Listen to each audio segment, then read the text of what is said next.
Bonjour asalaamaaleykum sama gars daleen ak jom seen jaay la pro wootu centre technologie di leen bëgg di leen siyaar lu bëree bëri te da leen fas yéene indil benn astuce bu am important ci sa WhatsApp pour nan nga def ba désactiver affichage de texte bi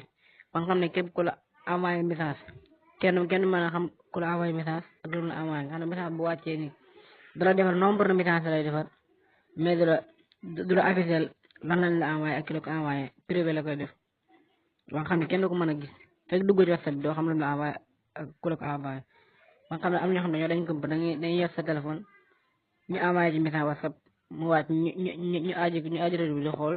lan la nga envoyé ak ku la ko envoyé képp loolu moo la ñuy def moo lañ la bëgg indi ba nga xam ne nan ngay def ba désactiver ba nga xam ne kenn xam lañ la envoyé ak ku la ko envoyé avant loolu nag képp ko xam ne abonné ko na nga abonné partage like la vidéo maximum de partage let's go man leen da nga ñëw nii ci WhatsApp nii boo ñëwee WhatsApp après boo ñëwee ci WhatsApp bi da nga ñëw fii ci trois petits points yi fii après nga cliquer ko nga ñëw ci paramètre après nga ñëw fii ñu la bindal nga ñëw fii ñu la bindal confidentialité après nga cliquer ko boo ñëwee da nga ñëw ba fii ñu la bindal nga wàcc bi fii ñu la bindal verrouillage de l'application après nga cliquer ko boo ko cliquer da nga ñëw fii ñu la defal déverrouillage biométrique nga daa koy cliquer boo cliquer mu laaj sa empreinte digitale après nga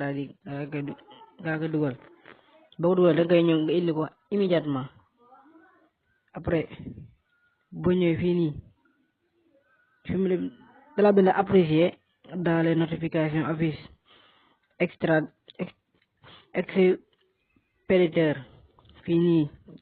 télétexte nii fii nii may bi suuf nii da ngay ñëw fi mu la bind apprécier dans les notifications après nga daa koy décoché nga désactivé ko